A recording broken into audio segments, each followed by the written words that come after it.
Testing this. This is approximately right for a kata, okay? And it's pretty good, right? Test it.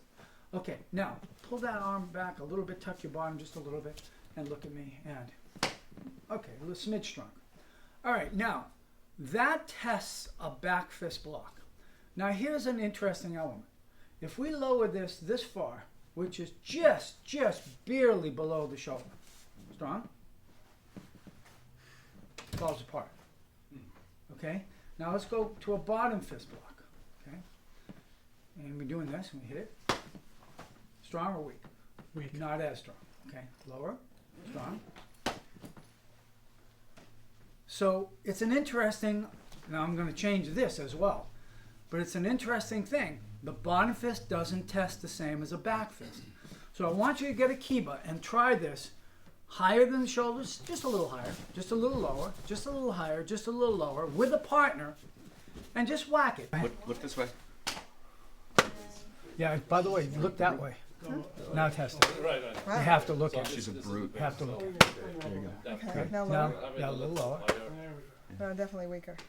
And now be bottom fist. So do ears lower Okay. than shoulder. Really interesting. Good. Higher than shoulder. Interesting. Okay? Yeah. Let's how you come in and try it again.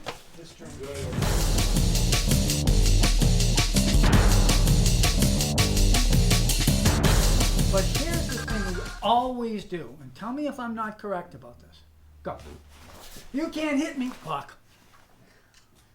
Don't we do that all the time? Because it's safer for beginners to learn their movements. But in reality, you can't be going, because then you don't need the block, you don't need the kumite. You just run. Part of the problem we have is that taking that distance, the artificial distance. But the other thing is we tend to move from our butts. Okay? We tend to go like this. Okay? Trained people do this all the time. Well, I'm going to give you a way that I had worked on many years ago. I even have some videos on it, in which I move from here. Now this is going to be scary because you're going to feel like she's going to take your face.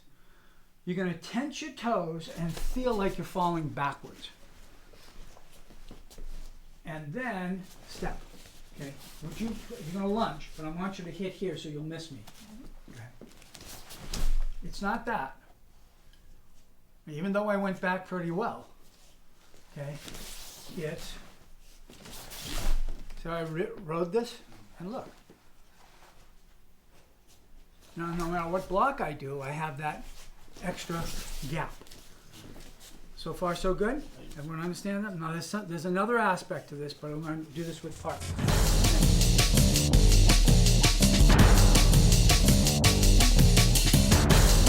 Now, let's take Aikido for a second, Steve. I'd like a double malt scotch for Sure. my attack. You want to blend it? Yes, please. Okay. If you do a yokomanuchi, this is a typical Aikido blend. Okay? No mystery. It's just you step when he steps, you turn in line with his side head strike. That's blending. Of course, if I know the intent, it's real easy to blend with it. I don't care what the art is. Okay? But the problem is the nature of intent. What is he going to do? Right? So, for example, let's say I'm standing here minding my own business, and he's going to do a strike. That's his intent. His intent is this. How do I blend with it? Well, I started to blend with it. I blended with his intent, but I did it in a way that's kind of awkward where I'm going to get hit. If I had done this, be no problem. One drill you can do is say, I want to read this energy. I feel, I'm telling him and he's going to respond. I feel this energy is down this way and this is slightly coiled this way. Is that right? Right. Make sure you're right. Now, if this is down, blending would go this way. If this is coiled, blending would go this way. Now I blended with him and got the reaction I wanted. Okay? He grabs at something. Now I'm feeling straight down into my legs and just about there and there. Okay? So now I blended with him. And then this one. Now do that at the same time. Okay? Okay?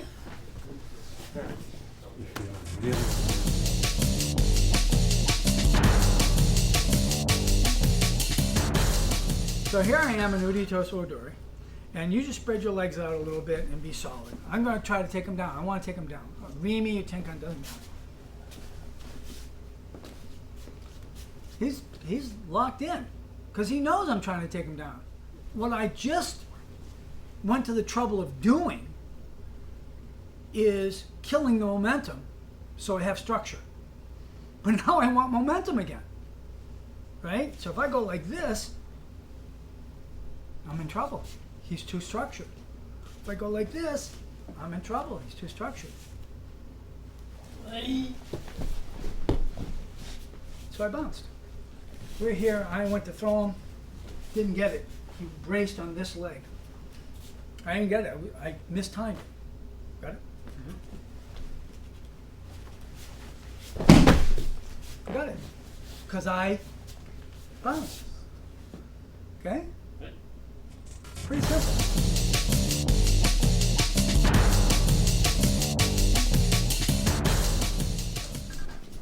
Patrick McCarthy uses this term too, so I'm glad I didn't invent it. Whether it's a block or Aiki-gram, if we connect, my choice is whack him out of the way, hit the surface and make him sting, or try to control his center. If I do this, I'm not controlling his center. I'm controlling the limb for a moment. If I do this, you feel it? Mm-hmm. Now when I move, he'll move. Because I've controlled his center. Okay? Now how to set that up is part of challenging the center. If you can build a bridge, you can break the bridge. So if you're bridged, you want to break that bridge. Or sometimes you want to break the bridge in order to get a reaction. So let's say I build the bridge here, but I'm going to break it in order to make him flow through. Thank you, sir. Any questions on anything we've done?